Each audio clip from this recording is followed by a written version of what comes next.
A little bit about the league that we're in.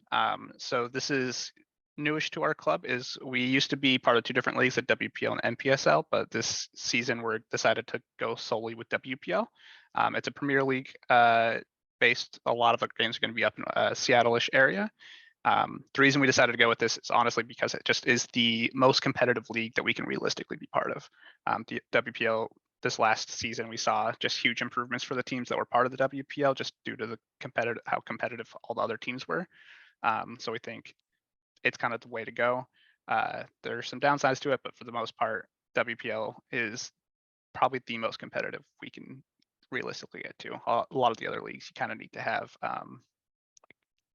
coaching staffs that's a lot bigger than ours. So for Grace Harbor, WPL is going to be the way that we go from now on. Some of the benefits that we get from it is they have different ID camps, which if your kids are interested in learning from other coaches, really great opportunities there.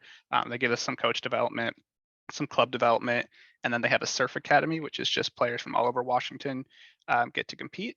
We have, I think, 4 members from our U15 Super League team who are all part of our surf academy, and they're currently in Las Vegas at a tournament.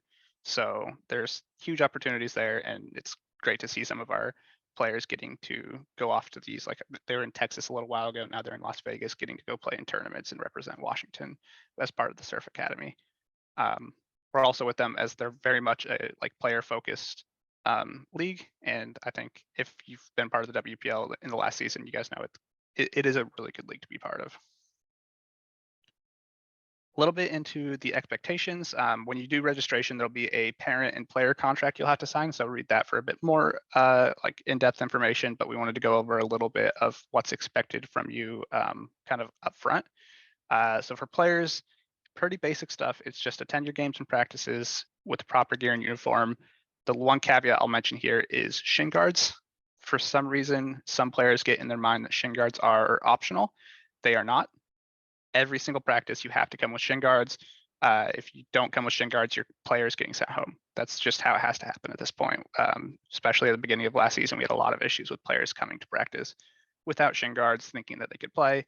And it's not just a league and club rule, but I think there's laws and safety that we have to follow. They have to have shin guards and cleats when they come to practice, no matter what. In games, that's self-explanatory.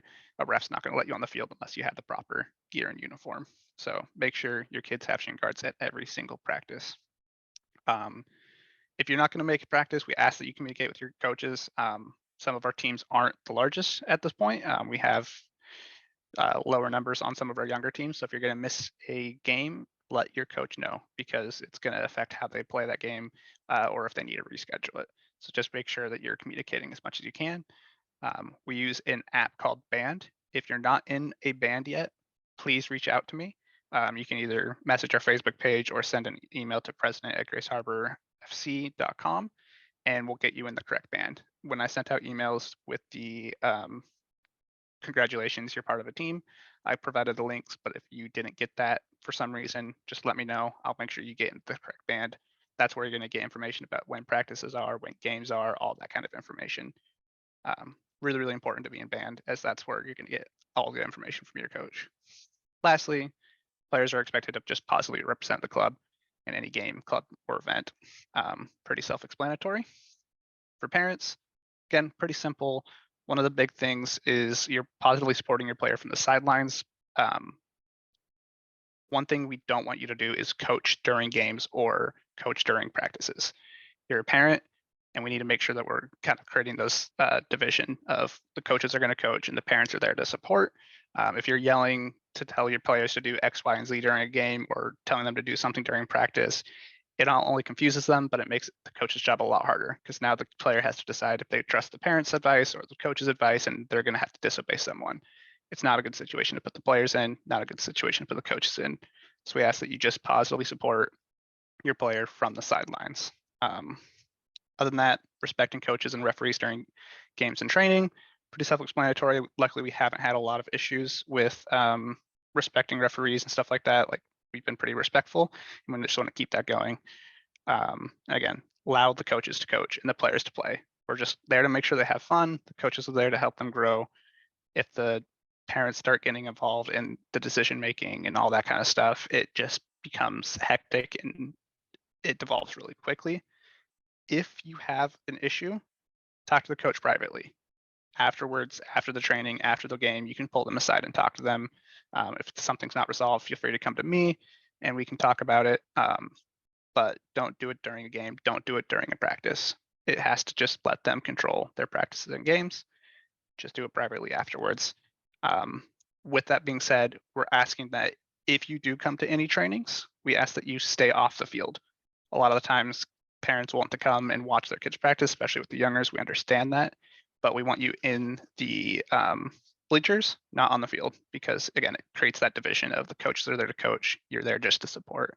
And if you're on the field communicating with players, it just becomes a hassle. So if you can stay in the bleachers, we'd really appreciate it.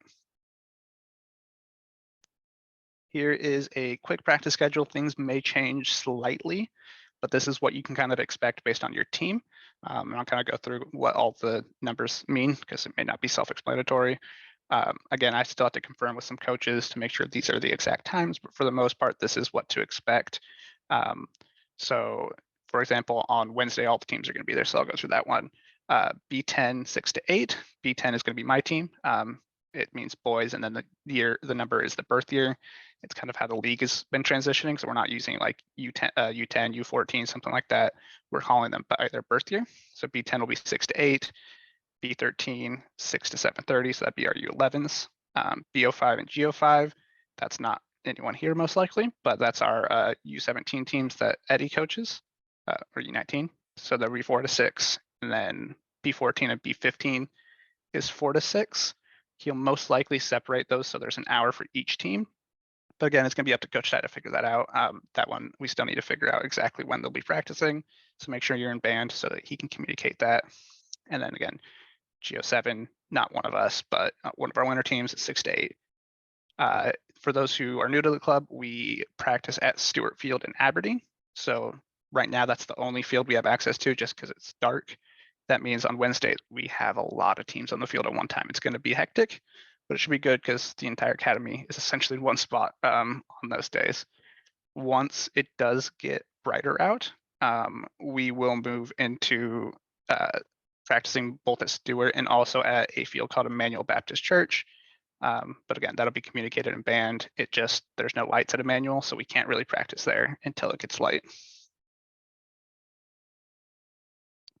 All right, I saw a couple more people come in, so I just want to remind people, if you can, go in and rename yourself so that your kid's name is on Zoom. So if you click the participants button, find your name, there will be 3 little dots next to it. You can click on that and hit rename. And then just make sure your name and then your kids' names are on there as well.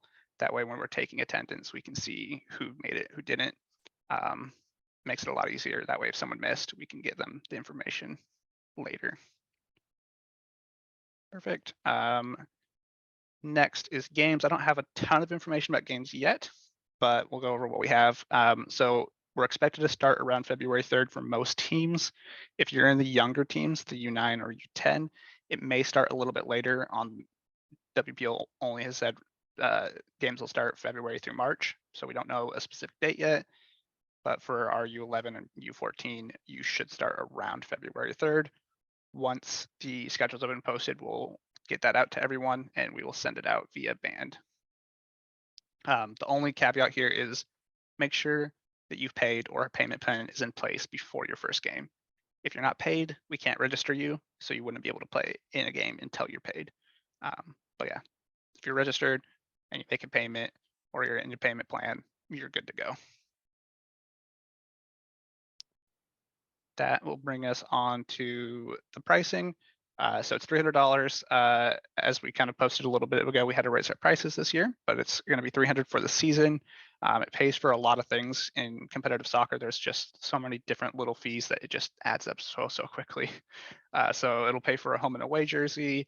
It pays for ref, field, league registration fees, and coaching wages. Like it goes to a lot.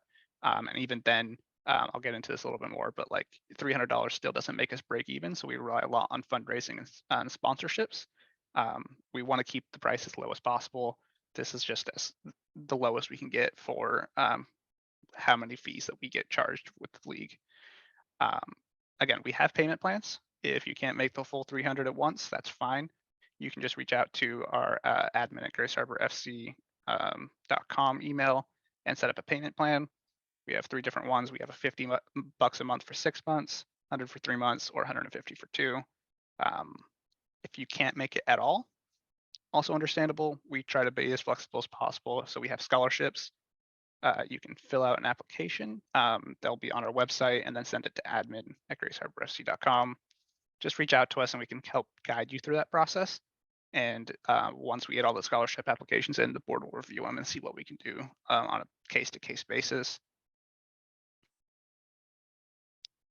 With that being said, as I said, we rely a lot on fundraising and sponsors. Currently, we have 4 sponsors for the spring, so U-Haul, Animal Companion Hospital, JT Farms, and Silver Lining Counseling.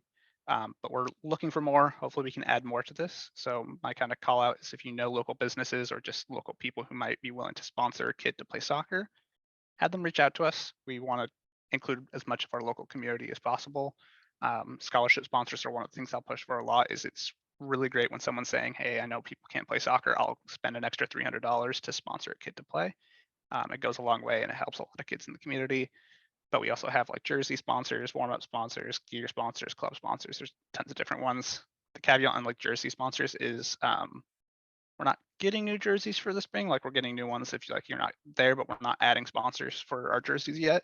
So if you want to be a jersey sponsor and get your logo on our jerseys, reach out to us and we can look to do that for fall. But we need to get jerseys as soon as possible. So there's just not a lot of time to add a logo to our jerseys for spring. A warm-up sponsor, again, we have warm-ups that you can put your logo on as well.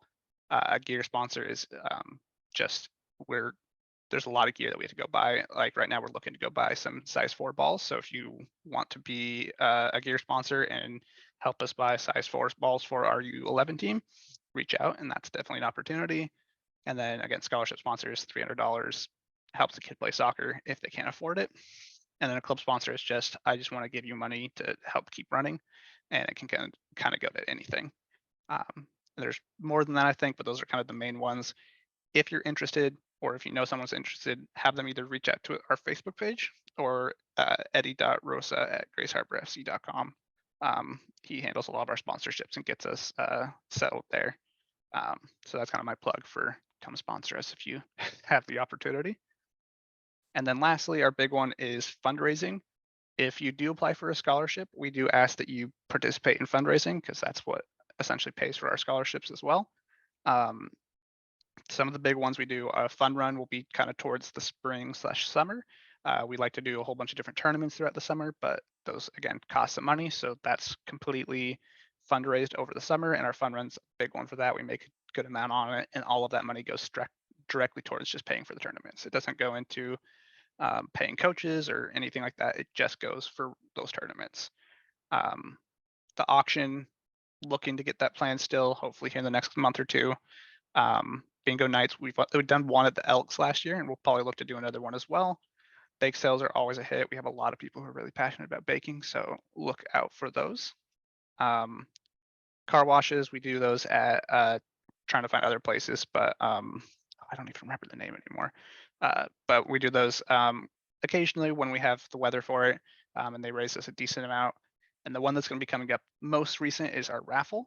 There is a beach house in Mexico that one of our board members, Marie, her family owns, and they're willing to essentially allow people to stay there for 3 nights.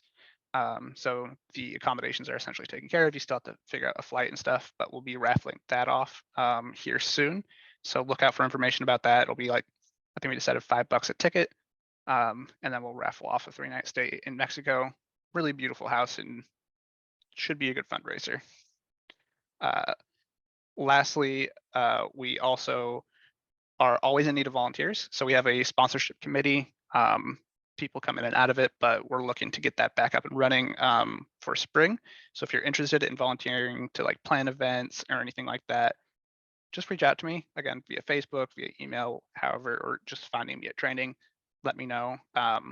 We just need more people to be involved in that fundraising process. So if you're willing to come help out with any of these fundraisers or have an idea for a fundraiser, come let us know and we're happy to get you involved. We need as many people as possible.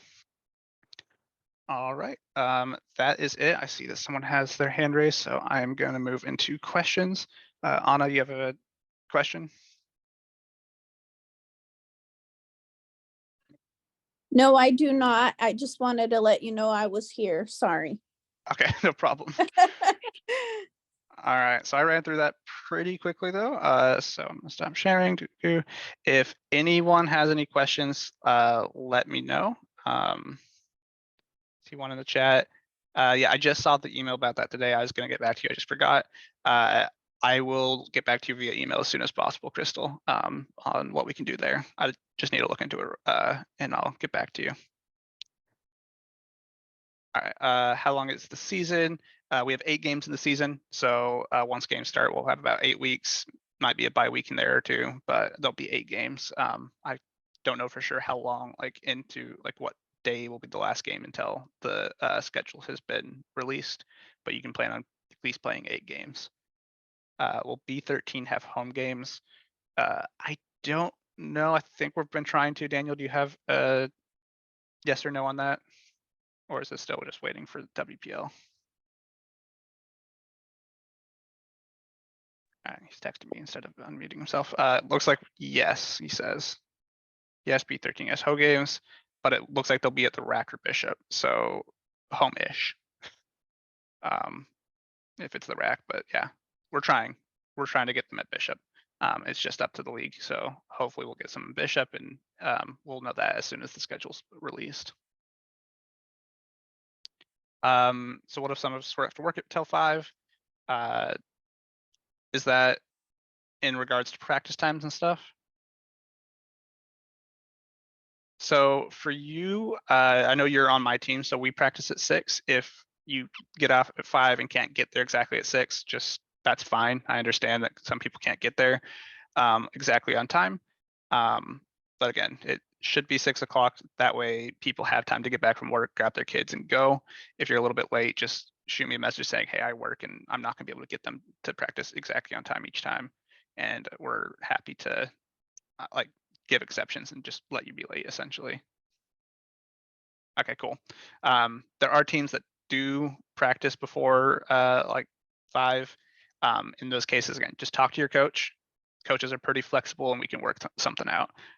As long as you're in band, that's the biggest thing. If you're in band, it means that you're able to communicate with your coaches as easy as possible. You can send them messages and they can kind of get that information out to you. Are there any other questions that I can address? Cool. Daniel said as well, if you're interested in volunteering for any of the fundraising, again, we need as many volunteers as possible. Please stay afterwards and we can get you some more information. We can get added to stuff. We need as many volunteers for fundraising as possible. When do practices start? It will depend on your team. So for example, my team, I'm looking to start next Wednesday. I know that some of the other teams already have some events planned. Once you're in band, the coaches will start telling you when practice will be. B14 have home games. No home. All development teams play up in Starfire, I think it is. So that would be our B14 and B15. So U9 and U10 will be up at, I think it's Starfire. Yes, practice times screen in band, we probably won't, but the practice times will be posted. So as soon as your coach has their practices planned, they will send out a message with when their practices are planned. Any other questions I can help with before we get off? Yep. So Marie's saying as well, the raffle will be, we'll get more info out next week, but we're hoping for that to be a pretty big one. It's always great that they're willing to let us use their beach house. It's a really nice place. We'll send out pictures to show. It's right on the beach in Mexico. So we're hoping to get a good fundraiser with that. Any other questions? Perfect, then I will let you go. This is pretty short, which is always good. Again, if you're interested in helping to volunteer, please let us know and just stay afterwards and we're happy to talk to you. Practice start for B13. I'm gonna direct you to your coach for that one. Just reach out to the band. They should be posting something soon. Yeah. Thank you all. Have a good night and stay on if you want to learn more about participating with the different fundraising opportunities.